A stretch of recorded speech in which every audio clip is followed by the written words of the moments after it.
11 things women do only for the men they like. Uyu munsi nihuse cyane ngiye kukubwira ibintu 11 umukobwa akorera gusa umuhungu akunda. Let's do this, guys. Number 1, they introduce you to friends and family. Umukobwa ugukunda aza gupresenta ku nshuti ze n'umuryango we.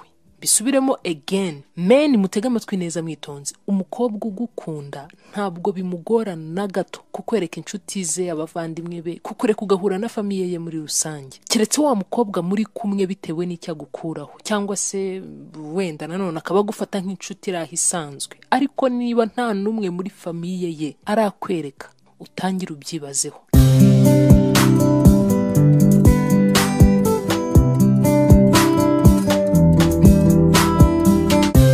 Number 2, she dates you for a really long time. Igihe mumaranye. Umukobwa utagukunda nyuma y'amezi 4 gusa uba umaze kubona ko atabirimo. Keretse nyine nkuko nabivuze muri point ya mbere, aba yari wa muntu muri kumwe kuko gusa bashaka kugukuraho amafaranga cyangwa se ikindi kintu runaka. Ariko niba mumaranye umwaka umwe, 2, akaba ari wa mukobwa uhora kuri hafi mu byiza no mu bibi, wa mukobwa udashobora kugusaba amafaranga keretse koko ari muri situation iri serious, ashobora kuba gukunda mu by'ukuri. Kuko umukobwa yamaze kugukuraho icyo ashaka ntashobora gukomeza gutigiye ku muhungu adakunda. Same as men. N'abagabo kandi ku rundi ruhande niko bameze. Mostly yamaze kubona icyo ashaka nawe aragenda. Wowe na girlfriend wawe mumaranye igihe kingana iki?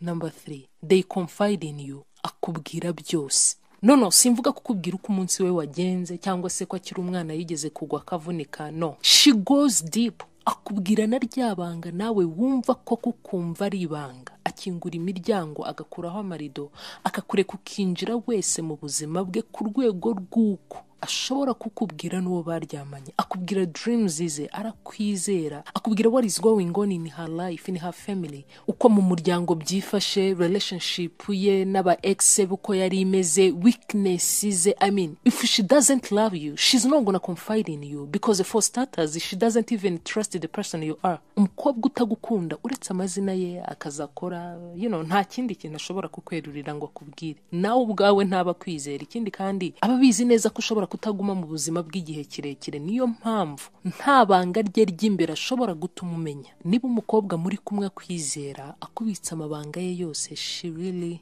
does love you. Aragukunda.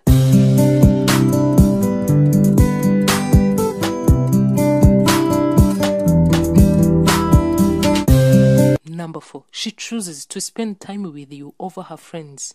Uri priority mu buzima bwe. Yishimira kuba ari kumwe nawe kuruta uko yaba ari kumwe n'inshuti ze cyangwa se famiye ye. Nubwo yaba adafite akanya, yarahuze wenda akiva class, niwe muntu wa mbere avugisha. Agisohoka mu rusengero arakubwira, yaba ageze mu rugo ukabimenya. Mbere yuko agira undi abwira iyo nkuru abanza kuyikumenyesha wowe. Urabibona ko kuri list y'abantu bafite attention ye uri hejuru cyane, uza mu b'imbere. Actions express priorities, they say. Ibikorwa byacu nibyo byerekana ibyo duha agaciro mu buzima.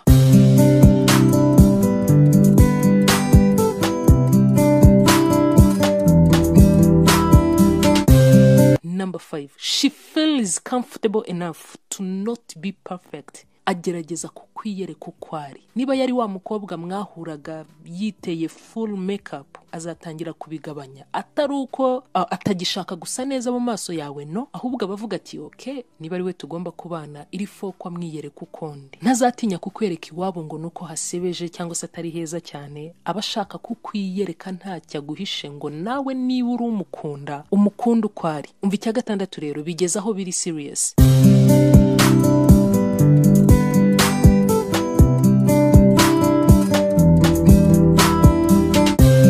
Number 6, she stops seeing other men. Arekeraho guhura n'abandi basore. Ashobora kuba yadetingaga abasore barenze umwe. Unyumve neza, simvuze kuryamana nabo, no, mvuze kudetinga gusa, kubaha amahirwe bose, akabavugisha agerageza kureba mu umwe umeze cyangwa se usatira kuba nk'uwashaka. Iyo amaze kubona neza ko wowe nawe biri serious, iyagukunda by'ukuri, abandi basore arekeraho kubavugisha no kubaha umwanya, ugasigara ari wowe wenyine ari kudetinga.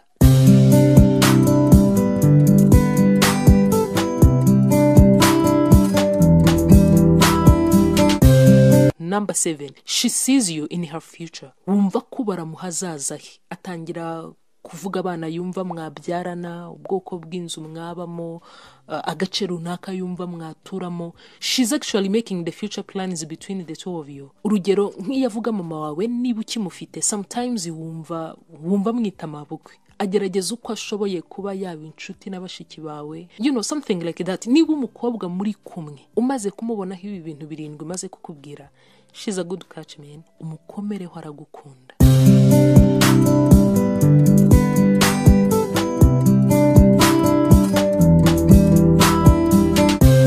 Number 8, she looks past your fault. Ni wa mukobwa udatinda cyane ku makosa yawe cyangwa se ibyo ukora adakunda. Ni wa muntu utazakujajinga, uza gutunga intoki no, ahubwo agerageza kubigendamo gake gake nawe. Niba ari ingeso mbi ufite, akagerageza kugufasha kuzicikaho gahoro gahoro. Financial situation itameze neza aka kanya ntabwo imuca intege cyane. Kuba utarabona akazi keza cyangwa se udahembwa umushahara ufatika, ubona atabitindaho na gato, kuko arakwizera, azi neza ko ejo cyangwa ejo bundi ibintu bishobora guhinduka. Arakwihanganira iyo witwaye nabi, ntabwo gukangisha break up ya hato na hato. Na cya gihe nawe uzi ko wa messinze up kabisa, wakoze amabara, abirenza amaso mukabirenga mugakomeza.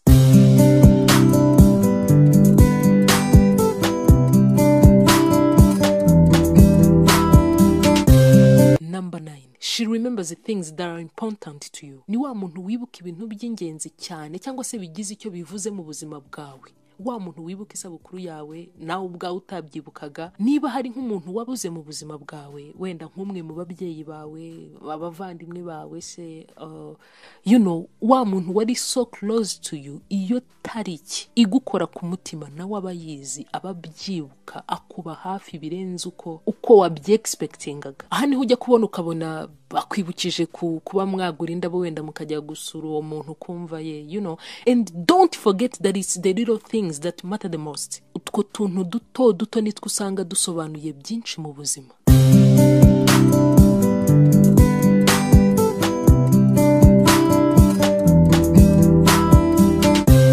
Number 10, she tells people that you are a couple.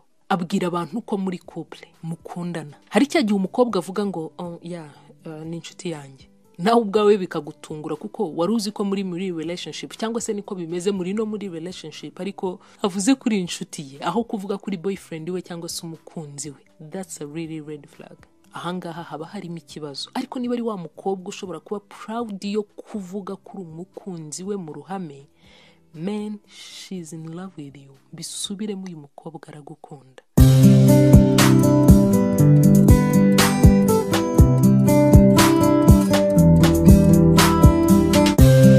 The last one but not the least, cyanyuma rero ari nacyo cya 11, she can compromise when it comes to you.